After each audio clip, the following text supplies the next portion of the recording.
Hello, everybody. So I think today Mahmoud and myself will be talking about pneumonia.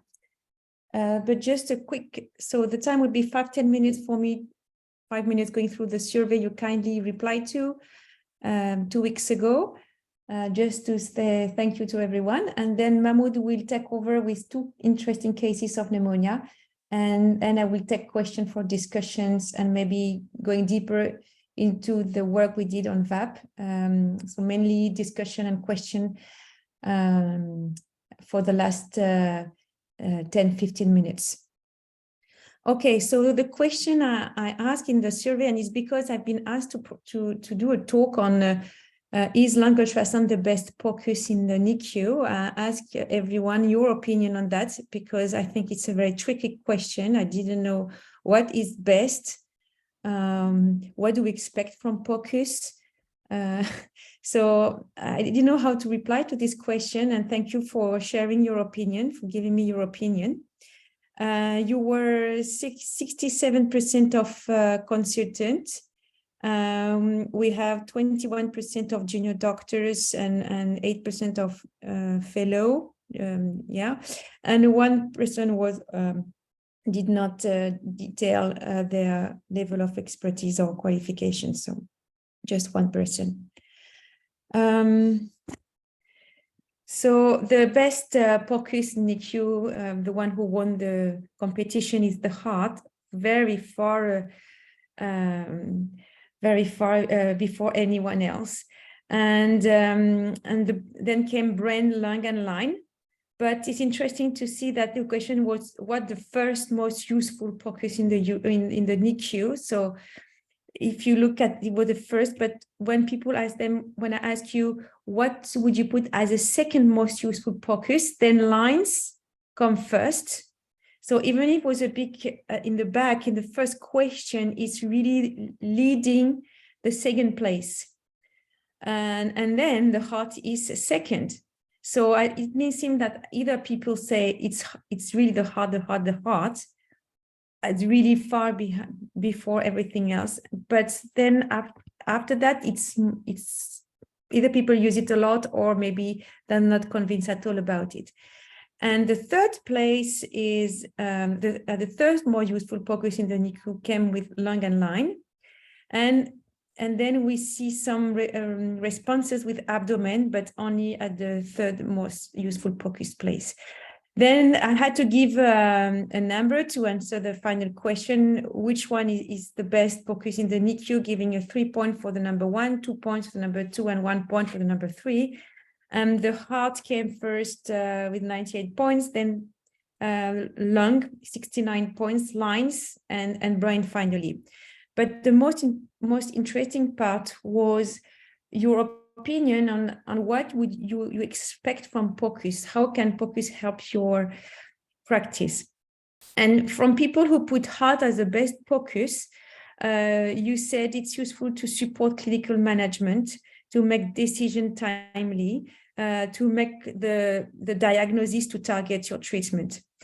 Second reason was to impact outcome and mainly life-saving treatment, for example, for tamponade or poor contractility, so anything that could save the life of the baby. Another thing we see, like for the brain ultrasound, many of you said, well, there's no alternative for us to look at the heart. So I think it's an important point, because lung ultrasound has an alternative. It has to be easy to interpret, okay, and easy to learn, but it was far behind in terms of number of reasons.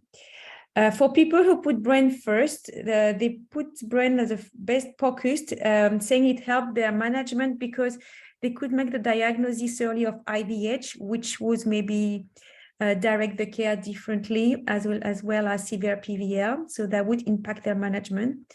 They say because it's easy to learn, again, because there's no alternative to look at the brain in neonates routinely.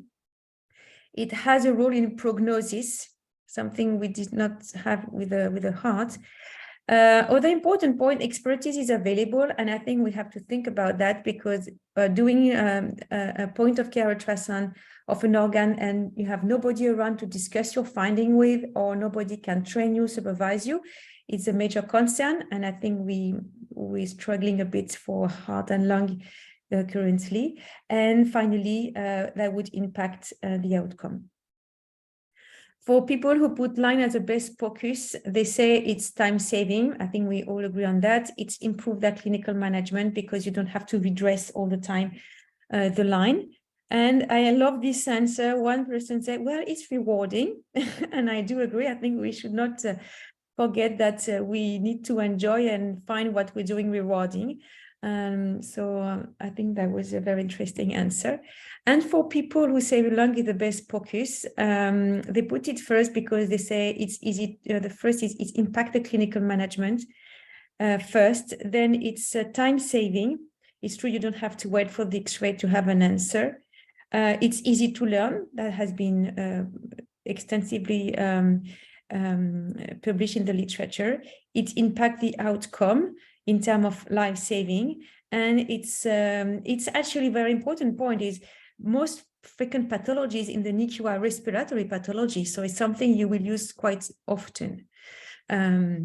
And so if we summarize, the main thing you expect from POCUS is an impact on your clinical management to make the proper diagnosis, target your therapeutic, and support to follow the response to your treatment. The second was impact outcome, especially you expect from POCUS to save life. It needs to be easy to learn. The fact there is no alternative, which is not the case with the lung, easy to interpret and time saving. And I've added the two other points we discussed earlier. It's sometimes rewarding, and it's important to have supervision available. Yeah, that's it. That was the main outcome of this survey. If anybody has question, otherwise we move to Mahmoud's cases.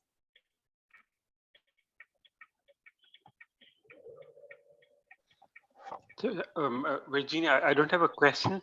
I just have a comment that could it be very useful, but a rather simple survey here. So we're all, at least to begin with, we're all echocardiographer expertise people.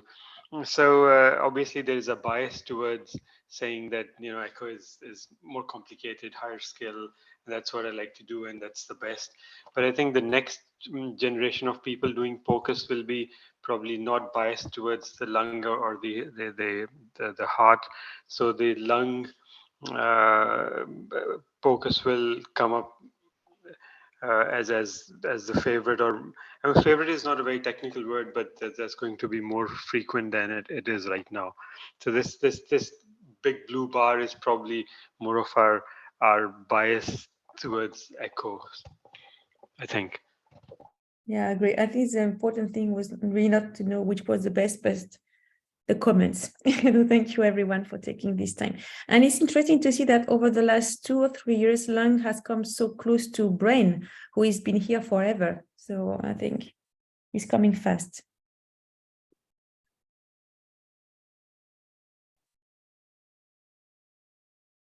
Thanks, Virginie. Very interesting results. I'm just going to share my slides. Okay. Can you see the slides? Yeah, we see. Yes, Mahmoud, we can see them. Okay, grand. Thank you. So this actually were 2 cases we had recently, not recently, like a few months ago. So first one, X27 weaker, quite small, 790 grams, ventilated since birth, and he's oxygen anything between 30 to 40%. He was on the kind of standard antibiotics initially, but then on day 3, his CRP jumped to 56, so was switched to Vmp and KEF. And the reason for KEF, I think they stopped the gent because he had creatinine was rising. Then he continued on antibiotics for 5 days, and on day 8, while he's still on ventilator, he started to have some bilious vomiting, and there were some concerns over his abdomen on X-ray. So metronidazole was added on. On day 11, he had rising FiO2 up to 70%. As you can see, he continued for 11 days ventilated, and every time they try to wean, he just fails miserably, with ongoing sepsis on the background and tummy concern as well. That was the kind of clinical context. So by day 11, his oxygen went up. His CRP was much better, less than 6, which is our normal cutoff. White cell count was fine, neutrophil fine, respiratory secretion negative. So the plan was to complete his antibiotic course, and once he's over the 2 weeks period, if not able to extubate, then we'll start a DART protocol. But I was asked to scan on day 11, and I will show you just the x-rays. So that's day 5, kind of, you know, well aerated lungs. There are some kind of ground glass background. The heart border is slightly generous. ETG is in good position, but no focal changes on day 5.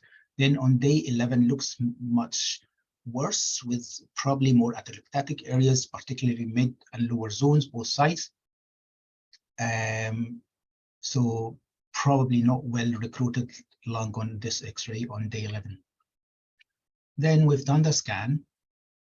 So that was R1. So R1, if you remember, for people who don't often scan, I think our group are getting better, scanning more often now. So R1 is right upper lobe. So you can see the pleural line has disappeared. So it's interrupted, lots of air bronchogram here in this area, shred sign at the periphery, and air bronchogram looks more kind of static, I would say, in this zone.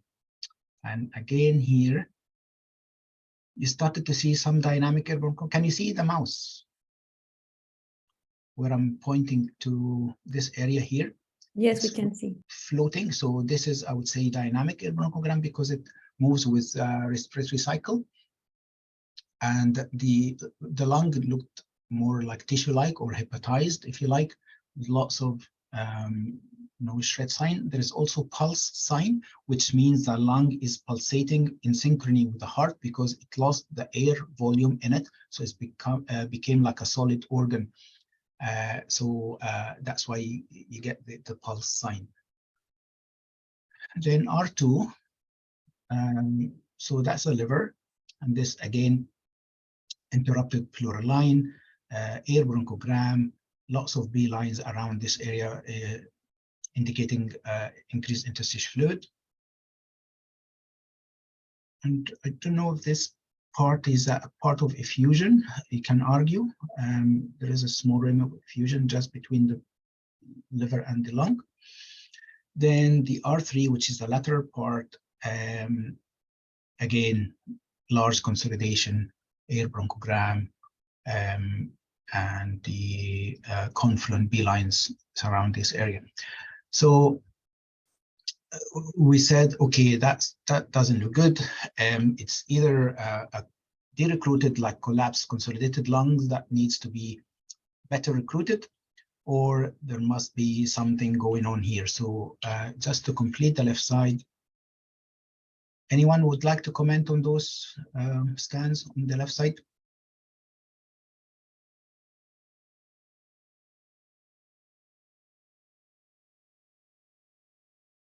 It's informal meeting, so please feel free just to chip in. So pleural line here. L1 looks normal to me, Zoltan here. Yeah, hi Zoltan. Yeah. Hi. Although I don't really have much experience still, which I feel ashamed of, but that's why I'm joining these to learn. Yeah, so please give it a go. So that's a pleural line. So we got A lines, B lines, the costas are casting a shadow, so that looks normal to me. Yeah. But maybe I'm missing the point. No, but you're right. So that looks better than the other side, definitely better. You can see pleural line, so it's not completely interrupted. There is a small area here that's just broken. but you can see some A lines underneath. There are B lines in the middle as well. So it's a mixture between A and B profile, if that makes sense. But that's what you expect in a X27 weaker. But this lung is definitely on this side is better recruited. Although in L2 and L3, you see more confluent B lines, particularly L2 and L3. And then you started to see some area of consolidation. Don't know if you can appreciate, there's a bit of consolidation coming and going in L3 here at the top part of it.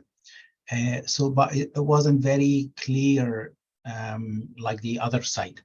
Then we started to scan the back. So that's the left side on the back. So anybody would like to comment on this one?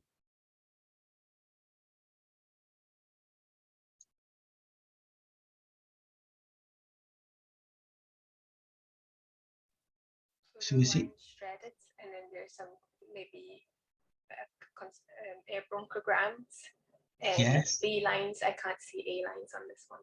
Absolutely. So there is consolidation. So the loss of pleural line, shred sign here, the bright white area at the boundary, like the demarcation between the consolidated area and the B lines. This area here, that's the LP2, which is the left posterior lower zone. You can see it's a large consolidation with air bronchogram here, hepatized lung, and lots of B lines, no single A line. So that's again another consolidation, significant one on the back of the left side. And then this is the back of the right side. Similar story, good going consolidation. So just to conclude, the right side has consolidation all three zones, the left side better, but then the back, both right and left, has they have like good going consolidation. So we said, okay, the baby was already on antibiotics. Let's try to improve the recruitment and see how things will go. Then we tried to improve ventilation setting, position the baby, kept changing the position, suctioned, etc. And then we repeated the scan next day. So that's the R1. Do you see a difference? Yeah. So big difference, isn't it? At least you started to see pleural line, which wasn't there before. And it is still thickened, of course, and with some granulation, lots of B lines, but that's kind of evolving chronic lung disease for an XPREM. But you can see some A lines, B lines are still majority. I tried to get a closer look. So this is a vertical scan between the rib spaces on the right upper side, just to examine closely. And you can see the consolidation size is better, so it's smaller. It is coming and going, but it's far less prominent than the previous one on day 11. And then you started to see some A lines here in R2, R3. Again, there is consolidation, but it's probably getting better. And then on the posterior part, there are still those large areas there in RP1 and RP2, despite we kept changing the position between prone, supine, right side up, left side up, because we didn't want just to open one side and collapse the other side. So overall, it showed some improvement, although the posterior part is still not great. Then the left side, again, coalescent B lines. There are small consolidation here on the top part. Then L2 showed coalescent B lines, and then L3 started to show some kind of consolidation, but again, it's not significant. The air bronchogram is just looks like static, and the size of the consolidation is not massive. Then look at the back of the left side. Anyone who would like to comment on this?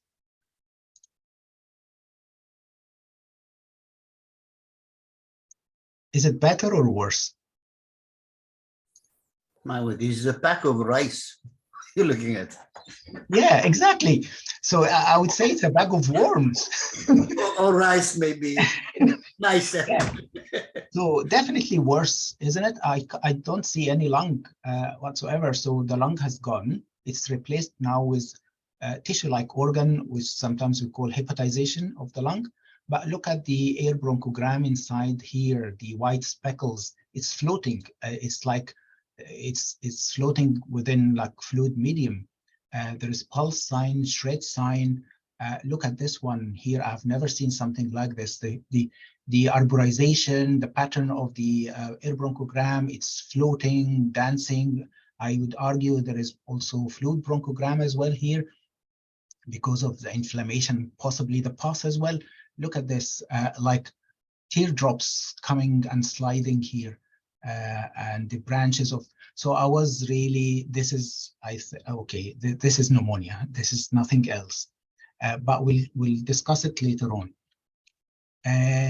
Just another view. Virginia, do you want to comment on this? Well, the images speak so well. Yeah, I know. I was speechless. I showed it to my colleagues, and they I just couldn't, advise you know, everyone to, just, yeah, what is this? everyone should put that image in their brain.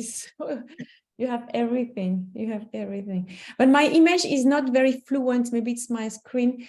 I imagine the thing going up and down, but it's a bit interrupted on my side. But yeah, it's a big piece of pus, isn't it? Exactly. Yeah, that's what I thought. So given that this baby was already on antibiotics but not responding, then we had to change, although we didn't actually have any positive culture, either blood or respiratory secretion, to point to any particular bug. We just had to go with a big gun because this baby was very sick and his oxygen was going really very high. So we had to replace the Kefan Metro with Mero. So it was on Vanc and Mero. And then we repeated the scanning after 4 days. And here we go. So that's the right posterior, right? So I'm just showing you the posterior just for interest, and the anterior was actually fine. But look at the difference between the previous scan and this scan within only 4 days of treatment. So it's pretty much normal now. So as in normal for a preterm. So you see a pleural line, which wasn't there before.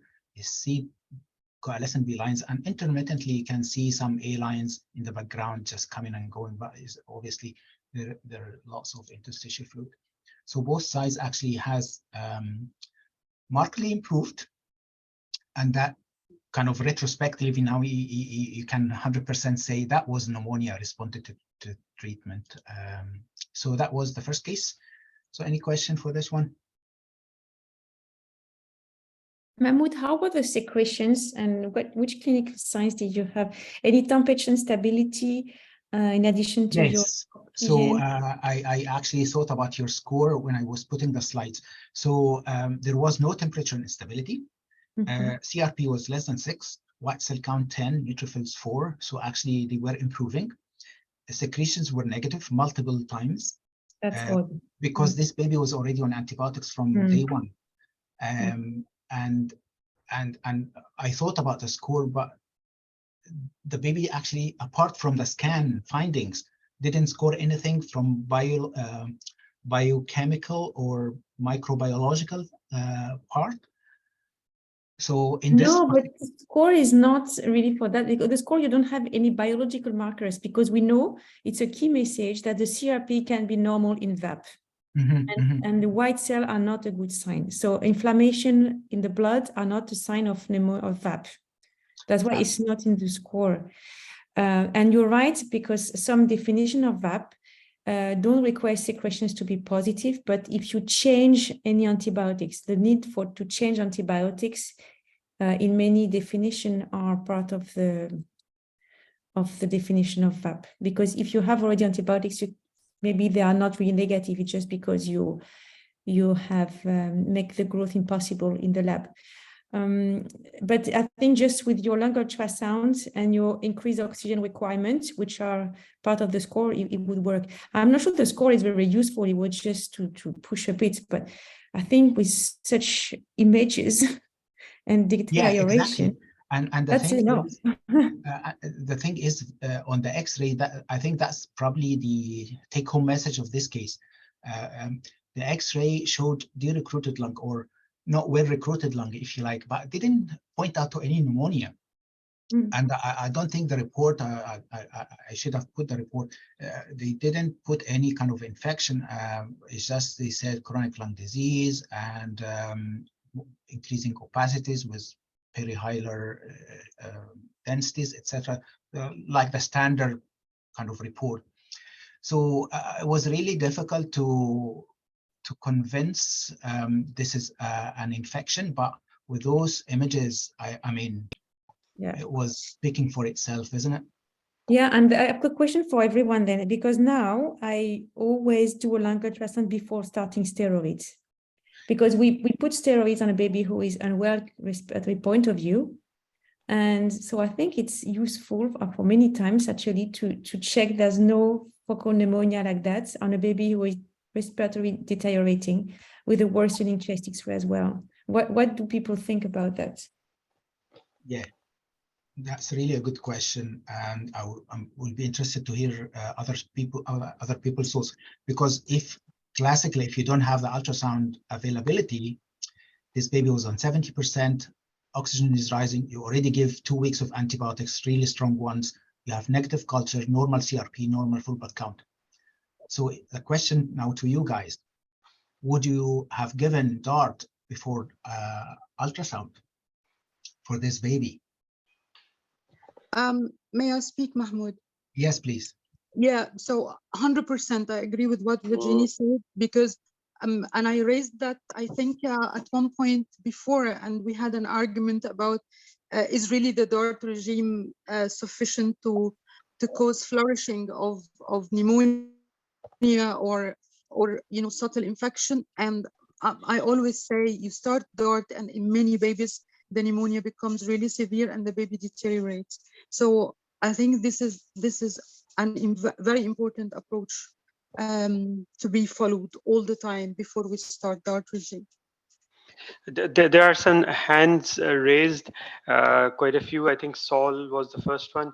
So, Saul, can you please ask a question or comment? Thank you, Shanjil. Mahmoud, very interesting presentation.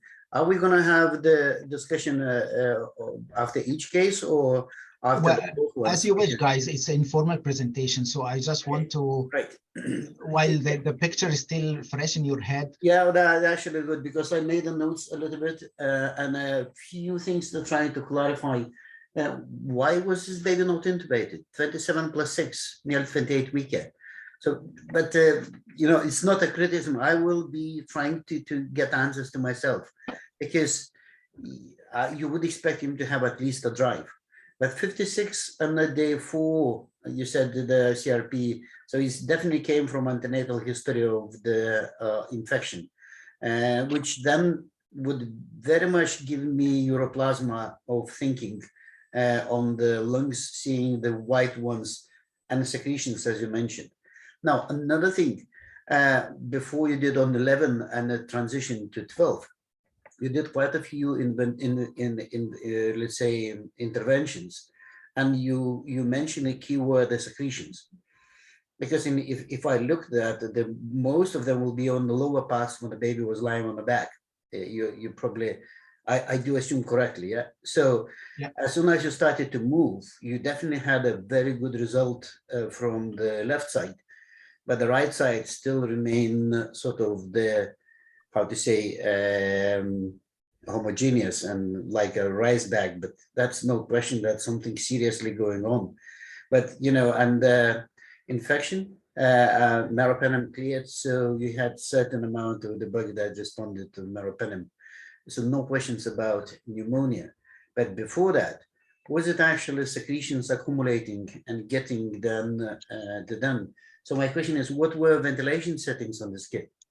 It was just the standard ventilation, SIPPV, like 22/6. I can't remember the exact numbers, but it wasn't high frequency, wasn't something exceptional, just a standard thing. Something doesn't add up on this case. Yeah, exactly. And the thing is that the oxygen was just trending up. And this baby was, just to answer your first question about ventilation, he was stabilized on CPAP, but by the time he was taken to NICU, he had a big desaturation and apnea, so they had to intubate him since. I'm not questioning. I'm pretty sure we are at the stage when we know when you put the tube down and put the baby on ventilator.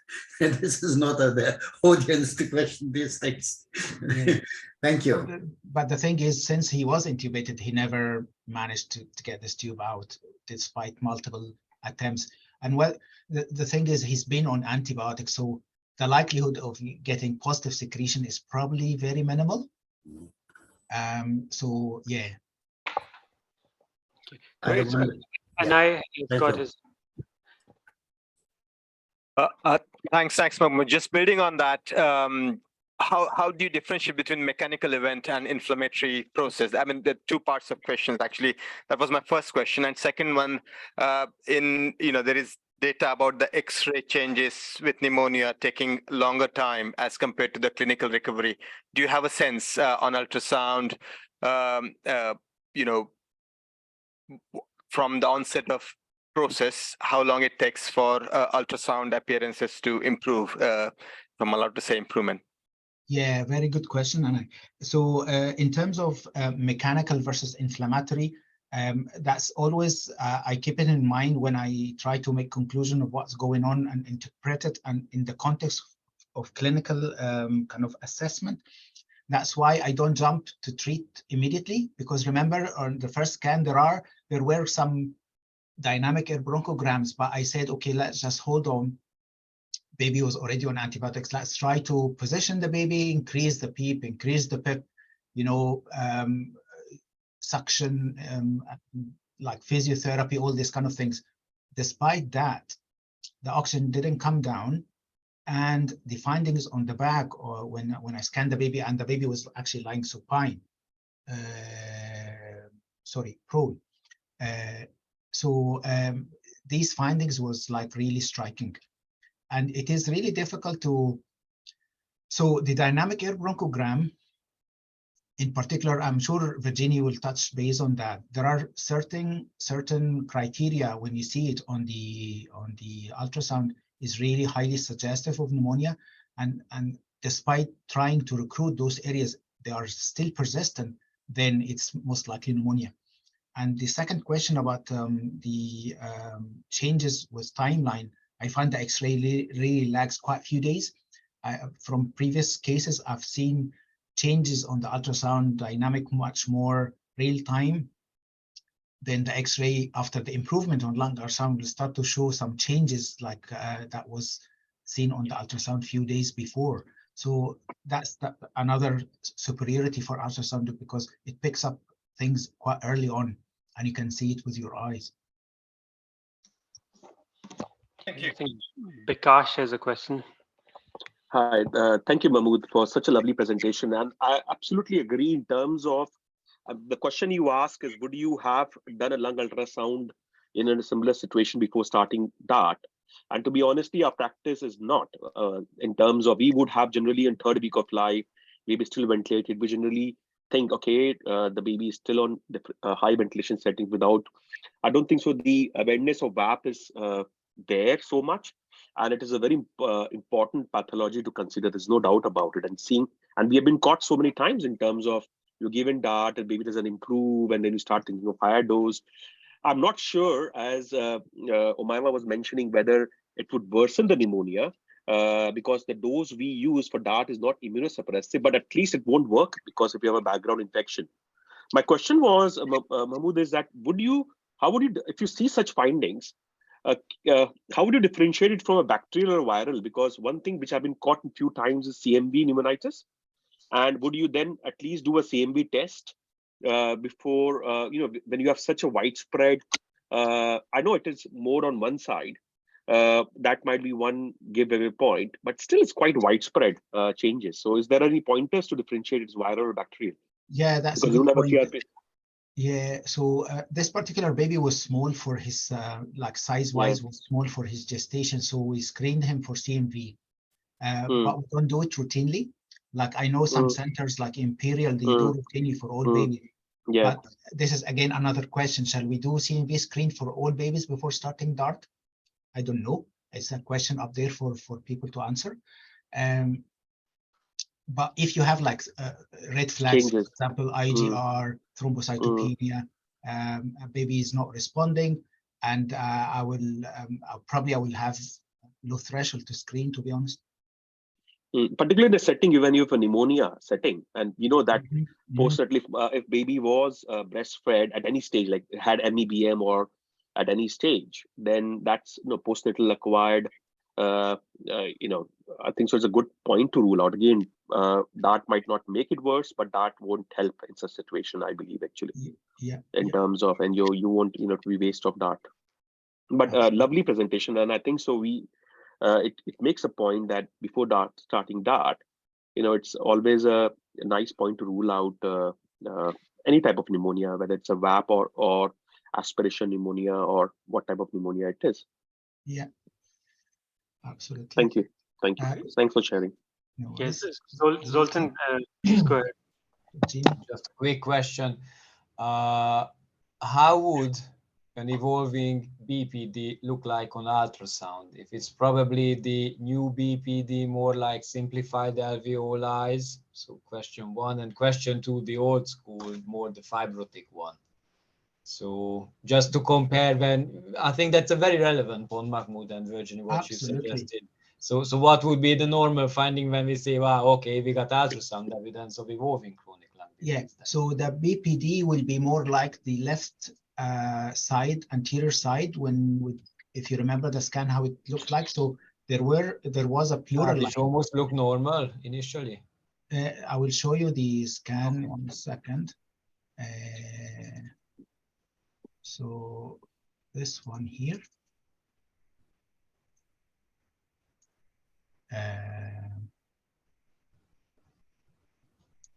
Yeah, you see. Yeah, so you see the pleural line is not crisp, is quite fragmented and thickened and hazy. And then the underlying part, there are some small subpleural consolidation, but they're not big enough, usually less than 0.5 centimeters. And lots of B lines indicating interstitial syndrome, which means you got already interstitial fluids from the probably cytokines and the inflammatory change of BPD. And the corresponding X-ray would be the haziness then, isn't it? Exactly. And the same here. But then when you start seeing more kind of larger consolidation like the ones we see here, that's not BPD. That's not BPD. Okay. And what was the second question? And the fibrotic, the old school BPD, how would that look? Which looks X-ray, it can mimic anything, isn't it? So it's a patchy. Yeah, exactly. There are some papers about scoring for BPD and the prediction of it from day 7. I think Al-Modina and some other, I think Adel Muhammad from Canada as well, they published 2 papers about that. So the worse the BPD, the more kind of white lung you'll see. So you will see more disrupted pleural lines, sometimes more consolidation, but not as striking like pneumonia, if you like. And also the score will be between 2 and 3. If you remember the scoring system from 0, 1, so 0 is absolutely normal lung with less than 3 B lines. 1 is more B lines, but you still can see A lines. 2, you'll see coalescent B lines, no A lines whatsoever, but no consolidation. And then 3 will be 2 plus more consolidation. So the BPD will be anything between 2 and 3. So yeah. Okay, thanks. Jeannie? Yes, thank you, Mahmoud. It's so interesting to discuss cases rather than showing multiple cases. Just to discuss come back to what Anna said, I think it's a very important point that we have different indications for that. Sometimes we give that because it's maybe a bit on the ventilator for a long time, and we say we have to plan to extubate, and sometimes it's because the baby is deteriorating, and this is your case. So in all definition of VAP, we always have a respiratory deterioration. So I'm not sure there is a reason to do a lung ultrasound in a baby who is stable on the ventilator after 3 weeks before giving DART. We need to remember that colleagues who not support lung ultrasound we have to justify why we're doing things, and if there's no clinical question or any clinical sign of respiratory deterioration, I'm not sure I'm not doing scanning these babies. I would only do it if the baby is deteriorating, because this is part of the VAP course. The other thing is for the CMV. I think that's an excellent point. But I think that if you don't, as you said, Mahmoud, if you don't have any other sign of CMV, like thrombopenia or any abnormal liver enzyme, I've seen not a lot, but maybe 3 or 4 CMV pneumonitis, and we always had another sign somewhere else in the liver or thrombocytopenia. So, but I think it's an important point, because giving steroids in a baby with a CMV pneumonitis, I think it may get worse. Yeah. So I've got actually the next case is quite interesting. If we have time, I will show you. That might answer you this particular question actually. Are these more hands, Solon and I and Mark? Just a quick question. I think as far as the scoring or staging is concerned, 0, 1, 2, 3, what I've observed, having scanned now for a few months, is if you hold the probe at the same location for a longer period, you'll get variation between the scoring for the same baby in the same setting. So do you use the worst or do you use the best? That's a good question. So 1 to 2. Yeah, I think the technique is really important.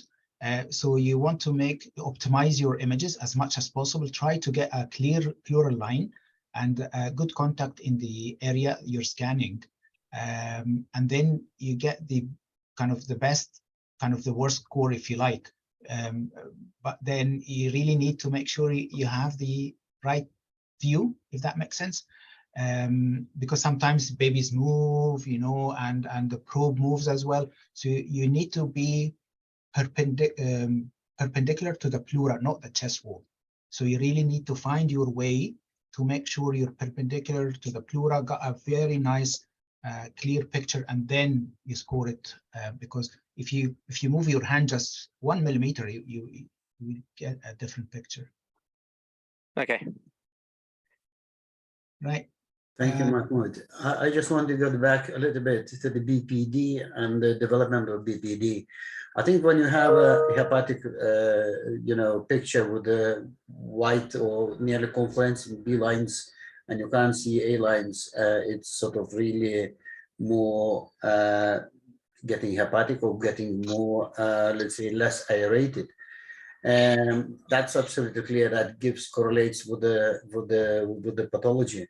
But I'm trying now to look at the development of BPD, especially new BPD on these babies, when we have changes on a week 2, on a week 3. And in my understanding, you would have the inflammation going on in the areas that you would already injured by the ventilation or injured by infection or actually blocked by secretions and overextended the other ones. Because your case suggests that secretions do take important part, whether it is BPD or whether it is pneumonia, because you actually cleared some of the lungs and your pictures improved, but not in the areas when you have a true inflammation. But I'm trying to put myself in a head, the week 1 with the baby with the sepsis or the history of sepsis or all the risk factors of sepsis, and these kind of the settings of the changes, that's okay. But if you don't have this and you just can't extubate the baby, and you try to differentiate what is BPD and where is actually pneumonia, because you don't want to put it, the more antibiotics you give, the more neck risk you increasing. This is sort of my view of a simplified attitude. And then you would have atelectasis next to the pleura, because that's where the most electrolysis will happen. Because if you're not managing to expand the lungs, that's when you have a secretions, then you have inflammation. So in fact, actually, you have the same process as infection as pneumonia. And that comes on the questions, because I was actually very much trying to put a diagram to how to differentiate these two things, because in pathology, they are all the same, Yeah, I mean, there probably a transition between BPD and pneumonia. So probably pneumonia is the far end of the spectrum, if you like. with more infection and you know, and pus and more severe inflammation, if that makes sense. The consolidation features are different between the BPD and the pneumonia. I will show it to you on the presentation in a second. I will just put a summary table. So if that's okay, I'm just going to share the last case. Absolutely. And we'll Thank you. have more discussion. You said the key word, consolidation. Yes, yes, absolutely. The size of the consolidation as well makes a difference in the diagnosis. Right, so let me whiz through the second case. So that was an X23-weeker, maternal diabetes, prom, antenatal steroid, max sulf, etc. Baby is small, intubated, ventilated, and then he was on a reasonable amount of oxygen, had pneumothorax. Unfortunately, then that was drained, and then you can see he had multiple DART protocols, but was re-intubated and then screened and for sepsis and conventional antibiotics. So that was probably the first 2 weeks of life. Then who was extubated briefly for a couple of days and then re-intubated again. And then around 2 months of age, because of rising FiO2, he was on DUPAP from CPAP after having the second or third DART. So he was intubated because of the rising CO2, lots of apnea despite being on DUPAP. And his oxygen then, she was a girl actually, went to almost 100%. She was already on antibiotics, Vanc and Gent, and then Mero. And then all cultures actually were, apart from the staff that had briefly 48 hours negative after that, then completed 2 weeks of really strong antibiotics. CRP remained less than 6. And these were the x-rays. So you can see, again, lots of bilateral kind of opacities, perihilar opacities, upper and lower borders, so not really well recruited lungs. So that's when she was intubated, and you can see it's slightly better, although there are still some opacities, particularly right upper zone, with lots of kind of cystic changes, BPD-like picture, if you like. So that was almost at 2 months of age. These were the ventilation settings. Tried on high frequency, but she didn't like it. Tried nitric because we were on 100%. Despite the echo didn't show marked hypertension, pulmonary hypertension, and nitric actually didn't make any difference. These were the gases, and you can see it's compensated. Alkalosis. CO2 wasn't too bad actually. The OI was like 30. And then you can see the AA gradient, alveolar arterial gradient is really high, which indicates parenchymal changes that causing decreased diffusion. And as I said, echo, moderate pulmonary hypertension. These were her blood results. You can see here the platelets quite low, 36. And her neutrophils count actually were previously very low. So she had low hemoglobin, low platelet, low neutrophils, and she responded to GCSF. CRP again remained less than 6 all that time. These were her lab kind of summary over time, and you can see the platelets dropped on that was like day 59, but started to drop probably a week before that. Then we did ultrasound. That was done on day 59, where I showed you that X-ray with some cystic changes, no focal changes. So that was left lateral. You can see loss of pleural line, air bronchogram in the middle, kind of hepatization, and then shred sign around. Same here. And then this is the posterior part. So what you see here is as if you're scanning the liver. So this is hepatization with air bronchogram, right? You see those white speckles floating inside, and then this is a shred sign. And again here, that's the posterior part on the left. So right posterior and left posterior. And if you see here, I'm just trying to move the video.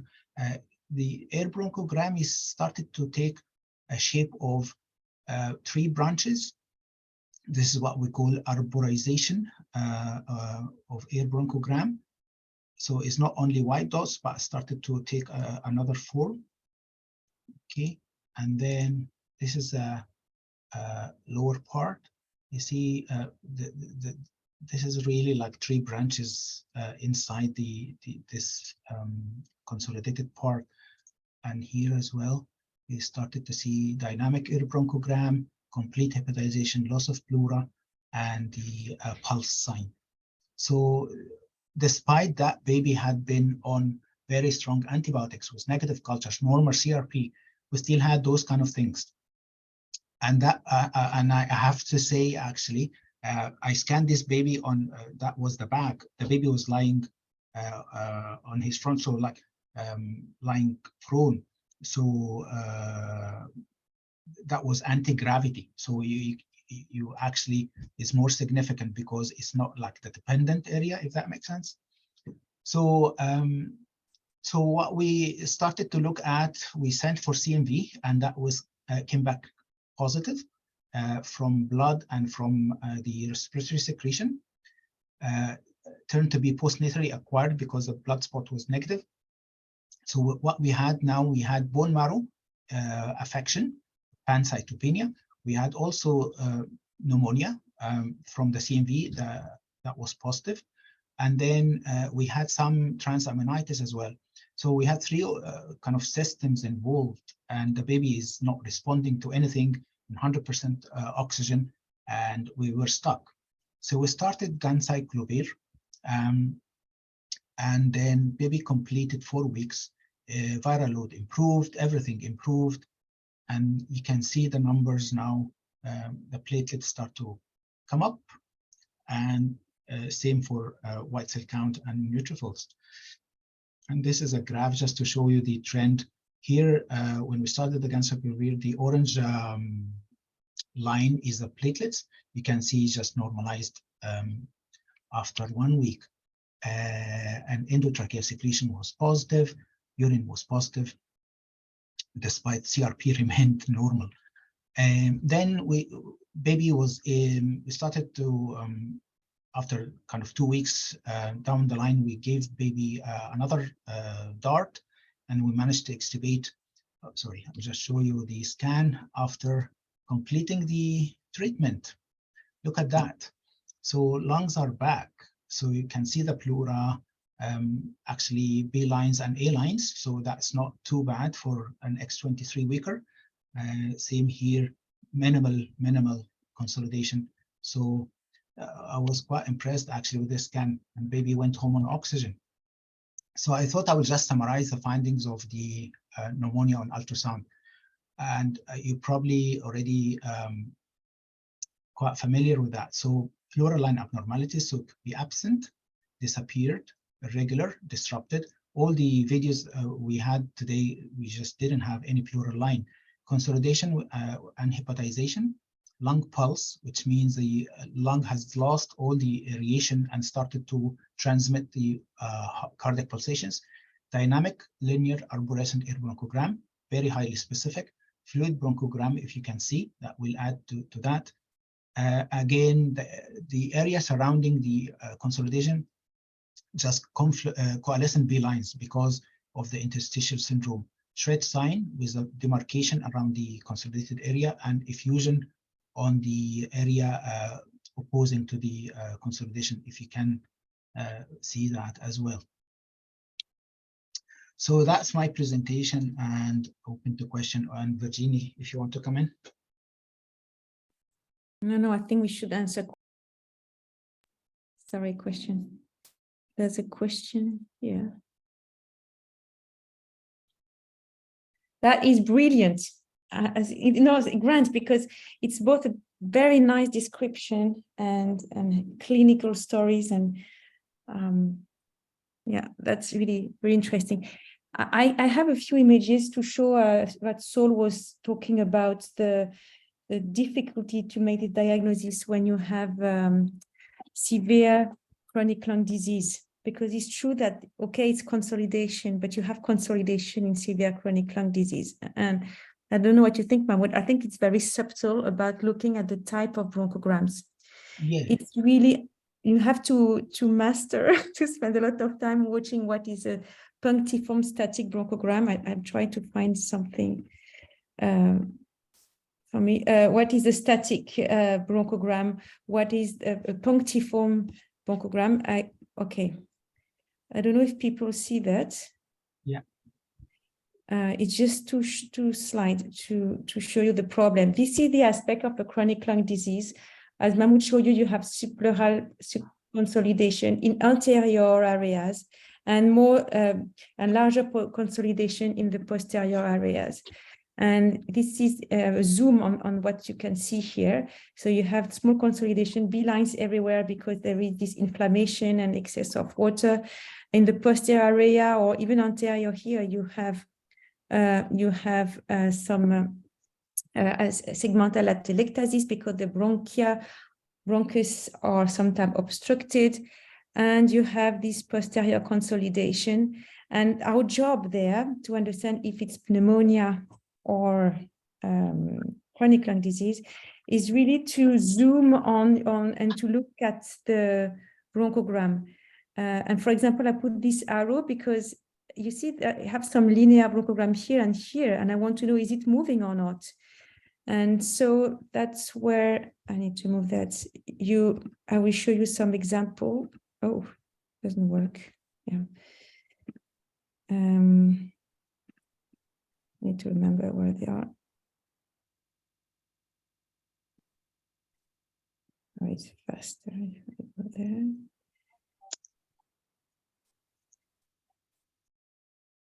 I go quickly, but this one is very interesting because you have a bit of everything. This is the lung here, and you can't see the pleural line really well. And you can see there is the first type of dynamic bronchogram is the one you can see here. It's blanching when the baby is breathing, okay?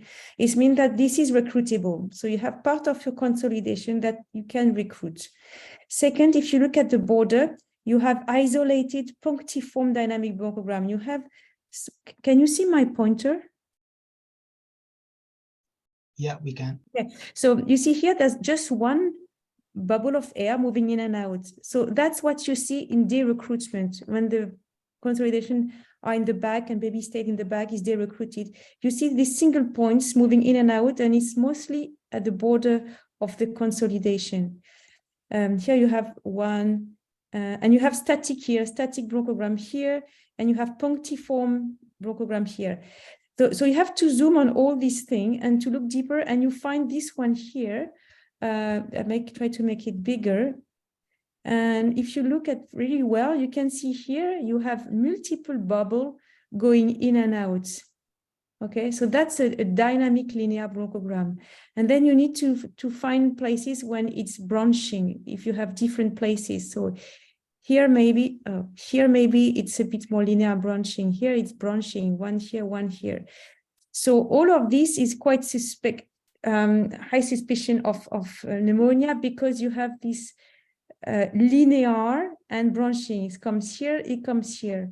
But you also have on the periphery some area that can be recruitable. So you have a mix of them. And that's why it's important to do all this maneuver to recruit the position before. But I think the way to know is to spend a lot of time watching this consolidation, zoom on the bronchogram, and it's bright. You see, if you have a de-recruitment, it's not as bright and multiple bronchogram. It's darker and you have less bronchogram. So I think it's a habit and seeing a lot. And this one, let's say, is in the middle. This is a punctiform dynamic bronchogram. This is not pneumonia because it's just one point moving in and out. All of this is de-recruitment. And when the baby is breathing, you can see here it's blanching. Okay, so this is something we can recruit. This is not pneumonia. And I zoomed. If I zoom at the periphery, I can see here, well, I can find an area here when it's moving in and out. See here. So it's quite, it's not easy but it's really worth, and here another one here. Here, this is branching and this is linear, but baby is breathing, it's moving, the bronchi are very small, so you have an out of plane effect that when the baby is moving, you lose the view on your bronchi. So it takes time, and I would advise to explore and to zoom. That's all. Can you show that again, please, Virginie? Yeah. Hypertrophy and Doppler.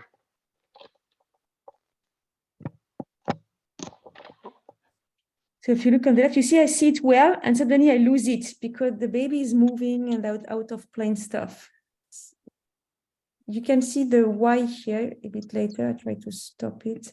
You see here, I stop. You have that and that.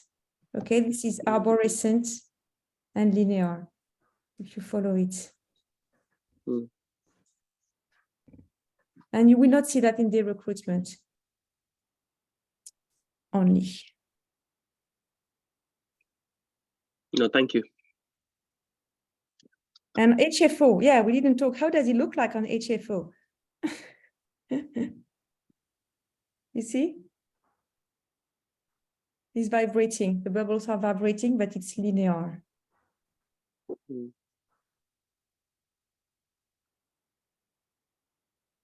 The other one is static. Any comments? Brilliant videos, Virginie. I think Bikash and then so. Mahmoud, sorry, let me just turn on my camera. Thank you for sharing that case. Actually, amazing. Means I've never seen such a widespread, and it looks like you were scanning liver rather than the lungs.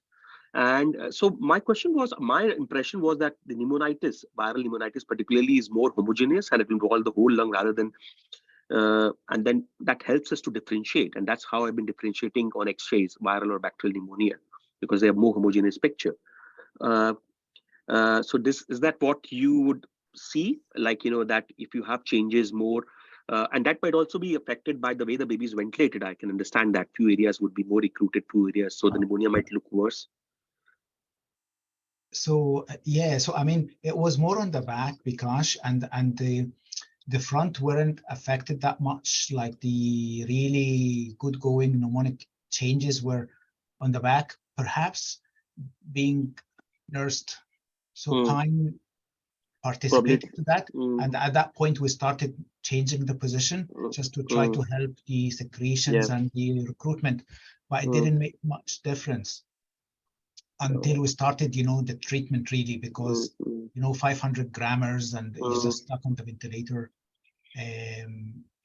So to answer that, the CMV can cause, of course, can cause like pneumonitis all over, but it depends how well is the recruited versus the de-recruited area. That's what I was thinking. Probably will be more on the de-recruited area. So that's what I was thinking. Probably it also depends on the lung ventilation and other stuffs actually, and where the positions are. Mahmoud, I have seen few viral pneumonitis, and I agree with what Virginie mentioned that on 100% of the cases, pneumonias are preceded by, first of all, drop in your cell counts, and the bone marrow affected first, and then you have liver and other stuff changes. Now, my only question was about the viral load. There are times, how important is the severity of the viral load? What do you think? So I don't know. I don't remember you mentioned what viral load was, but most of the time people get worried about if the viral loads are in millions, then they start treating. And the viral load is not that much, it's in thousands. Then they think, okay, it's not bad, we should not treat. And at times we have discussed with the infection control team and said probably just wait and watch. So I'm just thinking of your thought process or what people experience are. How would you link it with the viral load? So for this particular case, actually, it wasn't that high. It was 34,000. I've That's seen not more. much at all. I've seen in the 100,000s. Millions. I've seen in millions. Wow, I haven't seen that far. But the ID, he said, will be guided by the viral load to see the response of the treatment, but you don't expect it's going to go to zero. Severity. That's what. And the baby will continue to shed CMV in the urine for months after that. But we just take it, we used it in the context of monitoring the treatment effect. Mm, We mm. give only 2 cycles of 2 weeks, that total of 4 weeks. And the viral load has diminished, like I think 6,000 or something. We didn't repeat it after that. We just went clinically. That's what I'm used to the practice is terms of. So I've seen, because I have been, I don't know what other people think, because there are times when the advice we got from the ID team was, just because the viral load was low, is, that the baby is not that infected. But I agree that you can have infection with low viral load. Probably it is not an absolute marker of your severity of infection, particularly, but it's good to see the response. Yeah. Thank you. So, and I. It's just, first of all, thank you, Virginie, very much for the showing a very nice sort of video to really clarify things. That the question from this picture one is, the ultrasound needs to bounce on something. So the moving air bubbles means that you have fluid and air, and on this, is that the surface that the ultrasound reflecting back? What is this movement? Because when the static, it just doesn't move, and it is like a secretion or whatever it is in the a little bronchi. But what is moving? What do you think? So what is moving? Well, I think, because I've never went, I didn't do a biopsy to these babies, or I suppose that it's because you have bubble of air and you have a big change in the acoustic impedance. So I think it's air moving against some pus. You have some fluid in these bronchi and you have bubble of air, and they're moving against each other. That's what is said in Daniel Lichtenstein book, but I've never verified myself. Yeah, thank you very much, because I've seen very similar reflections on the baby with severe neck in the gut, with the really little bubbles, but they are not moving. It's just been really reflecting, and I think that is exactly the bubble with the ear and the fluid surface makes a reflection. Thank you very much. I really appreciate that. Sorry, just one thought on the Bikash's talk. I think the variation in CMV treatment is quite marked, even across teams up north and south. So we are with Mike Charlotte's team, who did a lot of early work with CMV, and the team here is quite actually resistant to treat postnatal acquired CMV infection. And an absolute value in terms of the viral load, here at least it doesn't play any role. So even if you have kind of 1,000 or 1,500 very low viral load, but if it is felt to be causing an acute inflammatory change, they would treat. If so, it's quite guided by kind of clinical input. But historically, at George's, we've been very resistant to treat postnatal acquisition, as against up North London, people treat it much more commonly. Yeah, absolutely. And the Imperial group, the ID from Imperial, they wrote a nice paper actually recently, a few years ago, summarized their findings, and they proposed kind of some criteria when to treat. So it's a nice read. I think Alessandra asked a very good question, Virginie. Yes. Cara, do you want to pick on that? Yeah, thanks, Alexandra. I hope you're well. Excellent question, because we talk about hyperemia, we talk about that for neck, and we talk about it for lungs as well. So I spend a lot of time to look at the vessel, because you have two circulation in the lung. You have the bronchial and you have the pulmonary circulation, which you can very nicely identify by putting Dopplers on the vessels when you have an atelectasis. So you can see very well the vessel. In a collapse, you would just see this big vessel, and that's all. And yes, you can see some hyperemia, but it's not a criteria, because you can't quantify hyperemia. Depending on your gain, on your velocity, on your color Doppler, you will have very different. You can create hyperemia just by changing your button. So currently there's no objective way to measure hyperemia. I tell you, I try to involve AI or scientific people to quantify it in an objective way. I haven't found a way, but if that's a great idea, I think to make objective measurement of hyperemia in these consolidated lungs. Yeah. Great. I mean, we're way beyond our time, so I hope the discussion was useful. It's just food for thought for everyone about when to use ultrasound when we have a baby stuck on ventilator, whether we do it routinely before starting DART, shall we think about CMV as well? So something just to think about. So thank you everyone for listening, and we'll see you next week. Thanks. Very much. Thank you. Bye-bye. Thank you. Everybody, thank you. Bye.